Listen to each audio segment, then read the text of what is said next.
নমস্কার বন্ধুরা, মিনু ছোট রান্নাঘরে সকলকে জানাই স্বাগত। আজ কি নিয়ে হাজির হয়েছি দেখুন। এক গামলা টমেটো, একদম পাকা পাকা সুন্দর নরম নরম টমেটো, আর এখানে নিয়েছি চিনি, কাজু বাদাম, কিশমিশ আর আমসত্ত্ব। আজকে এইগুলো দিয়ে খুব সুন্দর করে একটা চাটনি বানাবো। এখন তো বাজারে প্রচুর এইরকম সুন্দর সুন্দর টমেটো পাওয়া যাচ্ছে, একদম পাকা পাকা নরম নরম টমেটো। শীতকালে এইরকম যদি একটু চাটনি না খাওয়া হলো তাহলে আর কি হলো। এইরকম চাটনি খেতে তো সবাই ভীষণ ভালোবাসে। এই টমেটোগুলো আমি কেটে ছোট ছোট করে টুকরো করে নেবো। ভালো করে আগে জল দিয়ে ধুয়ে নিয়েছি। আর টমেটোর চাটনিটা বানানোর জন্য এখানে নিয়েছি এক বাটি আমসত্ত্ব, এখানে কাজু কিশমিশ আছে, আর নিয়েছি এখানে পরিমাণ মতো চিনি। খেজুরটা থাকলে ভালো হতো, কিন্তু খেজুরটা নেই, খেয়াল করিনি আগে। টমেটোগুলো ছোট ছোট করে টুকরো করে কেটে নেব। এইরকম টমেটোর চাটনি বানানোর জন্য টমেটোগুলো যত ভালো পাকা হবে ততই ভালো।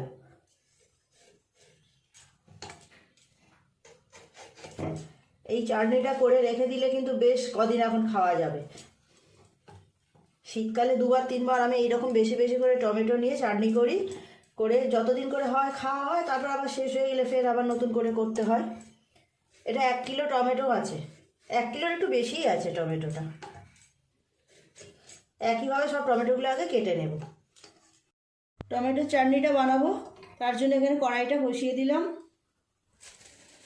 কড়াই গরম হয়ে গেছে, দিয়ে দেবো সর্ষের তেল। সর্ষের তেল দিয়ে এরকম চাটনি করলে কিন্তু খুব ভালো লাগে খেতে। তেলটা গরম হয়ে গেছে, ফোড়নে দেব 2টো শুকনো লঙ্কা, 2টো তেজপাতা, দেব 1 চামচ পাঁচফোড়ন।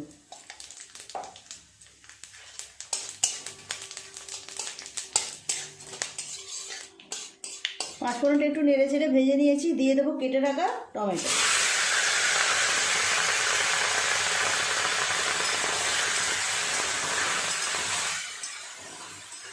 টমেটোটা একটু খুব ভালো করে নেড়ে নিতে হবে এইভাবে, টমেটোর কাঁচা গন্ধটা তাহলে চলে যাবে।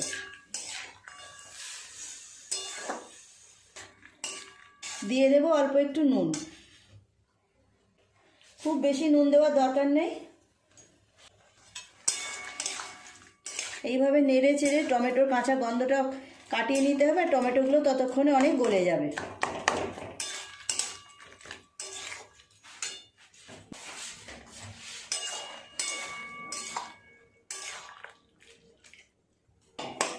টমেটোগুলো থেকে কেমন জল বেরিয়েছে দেখুন।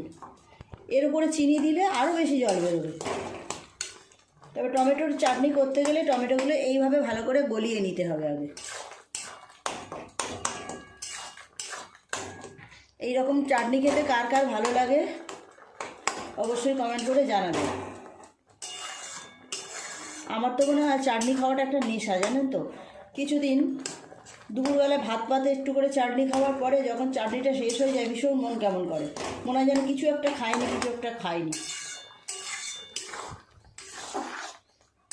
খুব ভালোভাবে সমস্ত টমেটোগুলো গলে গেছে। এরপর দিয়ে দেব চিনি।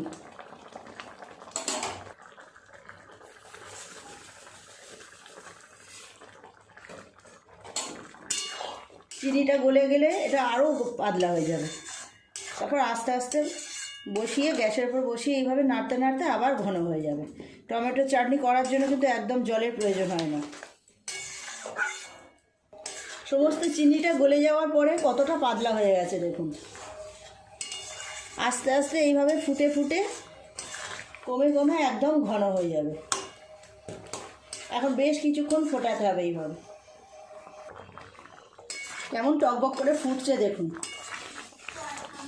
এই সময় দিয়ে দেব কাজু বাদাম আর কিশমিশ, আর দিয়ে দেব আমসত্ত্ব কুচিয়ে রাখা।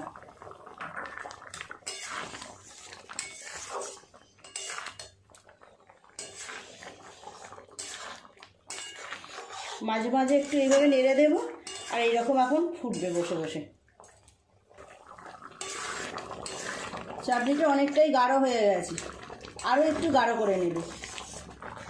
শুকনো শুকনো হলেই বেশি ভালো লাগবে। এরকম চাটনিগুলো একটু গাঢ় গাঢ়ই বেশি ভালো লাগে খেতে। আমাদের বাড়ি 5 জন মেম্বার, 3 জন খায় না, 2 জন খাবো, তো এই চাটনিটা প্রায় 15 দিন চলে যাবে। তারপর 15 দিন পরে যখন শেষ হয়ে যাবে আবার ফের কিছুটা বানিয়ে রাখবো।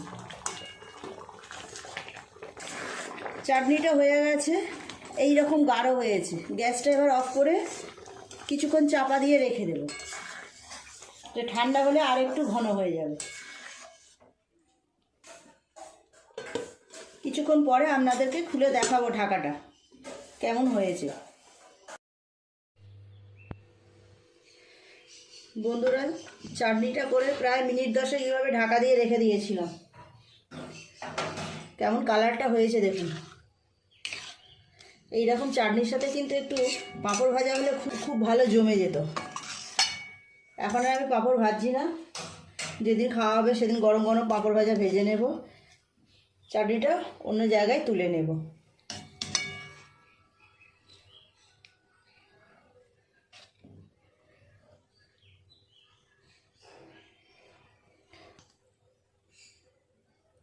আপনারাও এইরকম শীতকালে ভালো পাকা পাকা টমেটো নিয়ে এসে এইভাবে আচার চাটনি করে রেখে দেবেন। এইভাবে চাটনি করে রেখে দেবেন, দেখবেন প্রতিদিন একটু একটু একটু করে খাবেন ভাত পাতে, দারুণ লাগবে খেতে।